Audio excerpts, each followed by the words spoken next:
saya Syamsul Alam dari syamsulalam.net. Assalamualaikum. Video materi 3 bagian ke-6 yaitu hiring talents. Untuk bisa kerjakan digital agency kita butuh talents ya. Talentsnya entah diri kita atau entah orang lain. Kalau saya pribadi awalnya diri saya sendiri, tapi akhirnya sekarang staff saya lebih pintar daripada saya ya. Jadi akhirnya saya sekarang 100% tidak ngerjakan apa-apa kecuali ngelola klien aja ya. Selain itu sisanya staff saya, karena mereka sudah jauh lebih pintar daripada saya untuk bikin-bikin dan saya orangnya males ya. Jadi kita langsung ngomong hiring talents ini apa saja opsinya yang bisa kita ambil ya. Yang pertama adalah tentu saja kita lakukan semuanya sendiri ya. Positifnya ya tanpa biaya, kualitasnya perfect sesuai dengan yang kita inginkan ya kan, sesuai dengan standarnya kita, sesuai dengan tingkatan yang kita inginkan gitu ya. Cuma dia kelemahannya tidak scalable dan kita akhirnya menukarkan waktu kita dengan uang ya kan. Kita dapat project oke lah, dapat project banyak, tapi misal butuh waktu 3 bulan untuk ngerjakan, ya sudah akhirnya kita 3 bulan kita ngerjakan itu gitu ya. Jadi waktu kita habis untuk ngerjakan itu ya. Ya memang kita dapat uang tapi akhirnya ya kita tuker ya kan. Lebih ideal lagi kalau misalnya oke, kita tetap dapat uangnya, oke di-cut berapa persen gitu untuk staff, tapi staff yang ngerjakan kitanya bisa santai ya kan. Jadi itu kalau sendiri positif dan minusnya. Kemudian opsi kedua adalah dengan staff. Negatifnya adalah tentu saja ada biaya awal ya kan. Kemudian setelah itu ada biaya tetap. Jadi biaya awal ini biaya apa ya? Biaya awal ya biaya misalnya ngiklan ya kan, untuk bisa dapetin staffnya. Kemudian biaya tetapnya apa? Biaya tetap ya tentu saja gaji, THR dan lain sebagainya. Kemudian kita butuh nyiapin standar operating procedure dan sistem biar dia bisa ngerjakan sesuai dengan yang kita inginkan ya kan, standarnya biar terkontrol, tidak ngawur kerjaannya. Terus setelah itu, bahkan setelah mereka kerja pun kita masih harus nge-quality control ya. Jadi kita ngeceki jadinya dia idealnya ya, sistemnya itu staff dia absensi, dia kerja, gini, staff absen, terus dia bilang apa yang dia bakal kerjakan hari itu. Jadi dia laporan apa yang bakal dia kerjakan ya, bukan laporan ya istilahnya ya, tapi rencanakan ya. Dia ngerencanakan harinya, kemudian ya sudah dia kerja. Kemudian setelah itu di akhir jam, misalnya jam 4 atau jam 5, dia laporan apa yang hari itu sudah dikerjakan sesuai target atau tidak. Jadi itu quality control pekerjaan, kurang lebih seperti itu. Cuma keunggulannya tentu saja scalable ya. Kita kalau ini misal cuma bisa pegang 1 bulan paling cuma 3 klien. Tapi kalau ini selama kita bisa nambah staffnya dan kita bisa nge-training sampai standar tertentu yang kita inginkan, maka kita bisa scaling bisnis kita sampai berkali-kali lipat ya. Tapi ingat ya, kalau saya kan alirannya saya kan financial freedom, dimana ya sudah, kalau sudah financial freedom ya sudah, nggak cari-cari lagi, nggak bisnisnya nggak dibesarin lagi gitu ya. Jadi kalau saya pribadi sih ya yang penting santai, pokok cukup gitulah ya. Tapi kalau Anda mau scaling sampai besar sekali ya juga sangat-sangat bisa pakai metode ini ya. Metode ketiga tentu saja pakai cara kerjasama.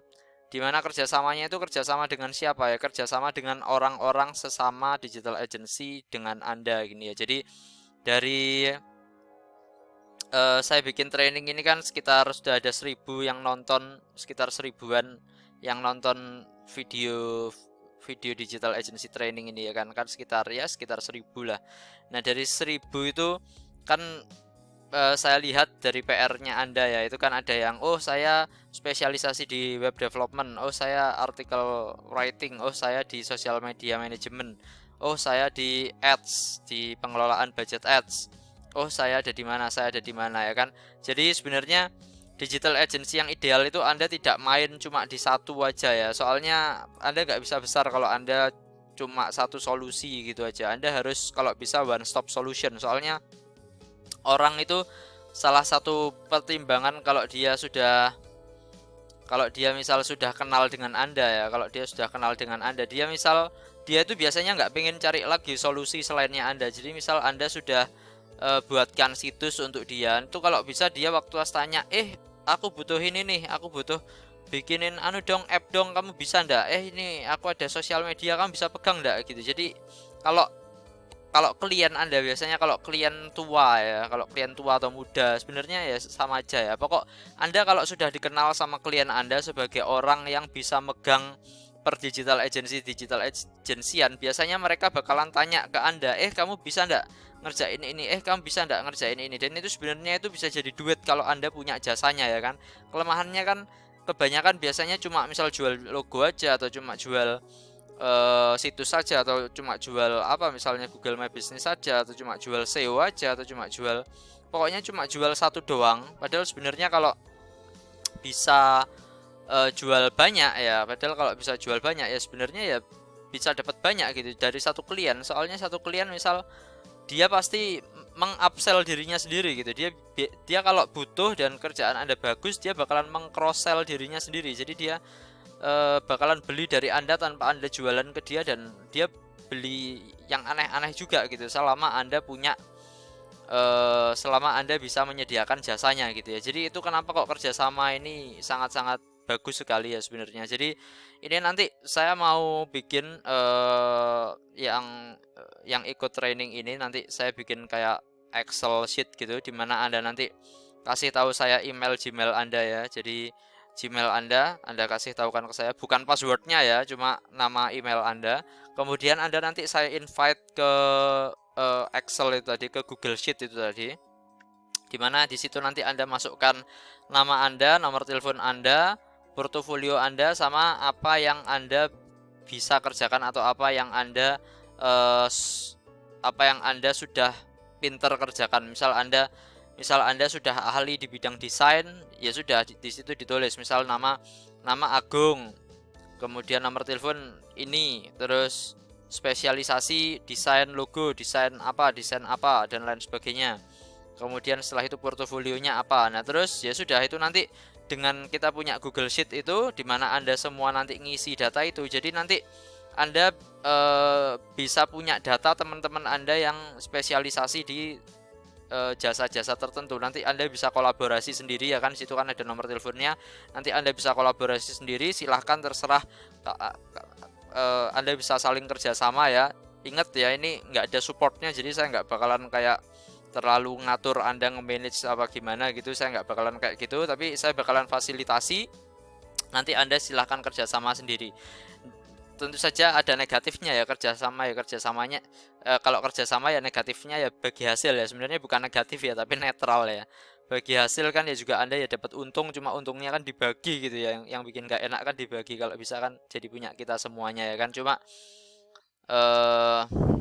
kok banyak spam gini nih WhatsApp-nya, saya matikan aja dulu. Nah, kalau kerjasama tentu saja positifnya kualitasnya perfect ya, selama Anda bisa kerjasama dengan teman Anda yang Anda ngerti dia kualitas kerjaannya seperti apa, dan Anda percaya sama dia kalau dia bisa deliver dan lain sebagainya gitu ya. Jadi kualitas bisa perfect. Cuma kalau kerjasama tentu saja kurang scalable ya, soalnya sebenarnya enggak juga sih, tergantung sistem kerjasamanya ya. Kalau sistem kerjasamanya Anda cuma lempar orderan dan Anda dapat komisi dari teman dan Anda dapat komisi dari order yang Anda lempar ya, sebenarnya ya bisa scalable banget ya sebenarnya ya. Tapi ini tuh kurang scalable, itu maksudnya kalau misal kerjasama terus Anda bangun jadi satu digital agency gitu. Jadi Anda misal 3 orang atau 5 orang gitu ya, bentuk tim terus bikin satu digital agency, kan jadinya kurang scalable. Tapi kalau Anda main lempar-lempar ya, sebenarnya ada order cuma tinggal lempar, sebenarnya cukup scalable. Tapi kalau misalnya ya cuma kerja sama 5 orang, ini agak kurang scalable, harus ditambahi staff biar lebih scalable lagi. Jadi kerjasama ini bisa lebih scalable dengan cara ditambahi staff. Kemudian ada juga hiring talent. Opsi selanjutnya adalah dengan cara kontraktor ya, dimana Anda ngontrak ke orang, dia sudah punya jasa, dia sudah jualan jasanya, cuma tinggal Anda bayar aja, terus ya sudah dia yang bakalan ngerjakan gitu ya. Jadi ini nanti saya bakalan jelaskan lebih lanjut nih maksudnya kontraktor ini apa, tapi yang jelas dia biayanya, enaknya adalah biayanya variabel ya. Di sini saya bikin netral ya, biayanya variabel ya, soalnya ada biaya ya kan, tapi biayanya biaya variabel, jadinya ya kalau Anda ada order aja baru Anda keluar biaya ini ya kan, jadi tidak ada masalah. Cuma negatifnya adalah kalau pakai opsi kontraktor Anda harus trial dan test and trial untuk cari yang berkualitas. Jadi Anda harus membandani, Anda harus modal pakai uangnya Anda sendiri untuk cari kontraktor yang berkualitas yang bisa ngerjakan kerjaan sesuai dengan kualitas Anda atau standar Anda. Kelebihannya tentu saja dia cukup scalable ya. Pokoknya Anda bisa temukan cukup banyak kontraktor untuk bisa bantu Anda ngerjakan, maka itu cukup scalable. Jadi tempat staff dan kontraktor ya. Kalau staff opsinya Anda bisa pakai saudara atau tetangga dan lain-lain. Sebenarnya saudara enak ya dibikin staff, soalnya kan ya sudah ya, soalnya saudara ya sudah lebih enak lah, komunikasi lebih enak. Cuma ya karena saudara kadang bisa jadi sungkan dan lain sebagainya. Tetangga ya juga seperti itu, tetangga ya enak ya, soalnya tetangga cuma kadang sungkan dan lain sebagainya. Jadi ada plus minusnya, tapi yang jelas ini salah satu sumbernya. Anda bisa manfaatkan saudara atau tetangga dan lain sebagainya.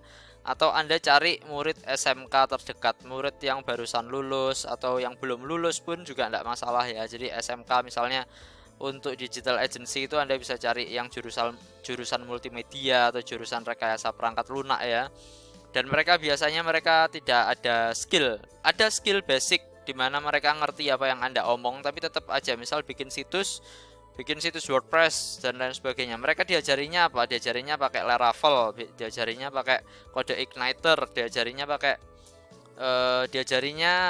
diajarinya programming language. Dia tidak diajari caranya pakai CMS biasanya kalau SMK itu ya, karena yang dia pelajari adalah basicnya, belum penerapan. Jadi masih harus Anda ajari ya, murid SMK itu harus Anda ajari prosesnya seperti apa dari awal sampai akhir. Misalnya jasa pembuatan web itu Anda harus ajari tentang WordPress, plugin, installnya seperti apa, terus misal setting Cloudflare dan lain sebagainya. Kalau misal Anda ke rute itu, kalau misalnya desain ya juga, dia kalau sudah ada bakat desain bagus, tapi tetap sense-nya harus Anda asah kan. Mereka harus ngerti industri standar itu kalau bikin logo itu yang seperti apa, yang kualitasnya yang bisa diterima, dan ya Anda harus bisa periksa dia kalau bikin dia seperti apa dan itu kurang apa. Jadi dari tingkatan kualitasnya dia sampai tingkatan yang bisnis itu kurang apa, ya sudah itu Anda harus ajari. Terus opsi ketiga lewat situs loker ya. Jadi situs lowongan kerja baik yang gratis maupun yang berbayar itu bisa Anda pakai, Anda manfaatkan untuk cari staff untuk kerja di Anda. Jadi keuntungan kalau Anda pakai murid SMK ya, murid SMK barusan lulus itu biasanya bisa Anda bisa charge murah. Jadi bisa di bawah UMR, UMK ya, semacam itulah. Jadi misalnya di Sidoarjo kan UMK atau UMR kan sekitar 4,2. Nah, itu saya bisa, anak SMK barusan lulus sekolah, dia biasanya dapat uang sangu paling berapa ya kan, sebulan paling dia dapat sekitar ya 800.000, 500.000, 800.000 kan sudah seneng ya kan. Nah, kalau misal dia dikasih 2 juta, 2,5 juta, 3 juta itu aja itu sudah seneng banget gitu ya. Jadi bisa murah gitu ya kalau pakai murid SMK ini. Itu kalau staff. Kalau kontraktor tentu saja Anda harus cari penyedia jasa. Jadi Anda bisa cari dari forum, entah itu forum kalau penyedia jasa biasanya ya ads.id ya, kalau enggak lewat situs freelance ya, seperti misalnya projects.co.id, 1000.com dan lain sebagainya. Kalau enggak Anda juga bisa Google aja ya kan, Anda Google aja, Anda cari digital agency lain yang dia sudah jalan gitu ya, dia sudah jalankan anunya. Cuma Anda cari yang murah ya kan, banyak kalau di internet itu mereka jualannya murah-murah. Nah, Anda jualnya ke klien Anda jual mahal, Anda lempar ke tempat murah Anda bisa temukan di internet ya kan, ya sudah Anda kantongi profitnya. Jadi itu Anda kalau pakai kontraktor salah satu caranya Anda bisa seperti itu. Cuma ya ini tadi biayanya variabel, keluar biaya variabel, jadi untungnya nggak bisa sebanyak kalau Anda kerjakan sendiri, tapi tidak ada masalah selama cukup scalable ya. Selama bisa Anda kerjakan ya, tapi ingat ya, Anda tetap harus, kalau kontraktor Anda harus trial dan tes dulu ya. Anda cari yang berkualitas. Kalau enggak, bahaya, dan Anda nanti misal Anda sudah jamin garansi money back guarantee, terus misal kontraktor Anda yang Anda serahi tugas ternyata sudah Anda bayar, ternyata dia nggak kerja, akhirnya ya sudah, Anda akhirnya harus nomboi ya kan, Anda akhirnya rugi.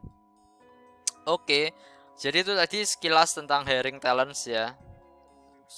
Simple sebenarnya tentang hiring talents ini kita masih belum, ini masih ngomong hiringnya ya, masih belum sistemnya gimana biar mereka kerjanya mereka seperti apa biar optimal dan lain sebagainya. Tapi yang jelas ini kan cuma setup, yang jelas Anda punya wawasan tentang ini, Anda cuma tinggal mengeksekusinya saja.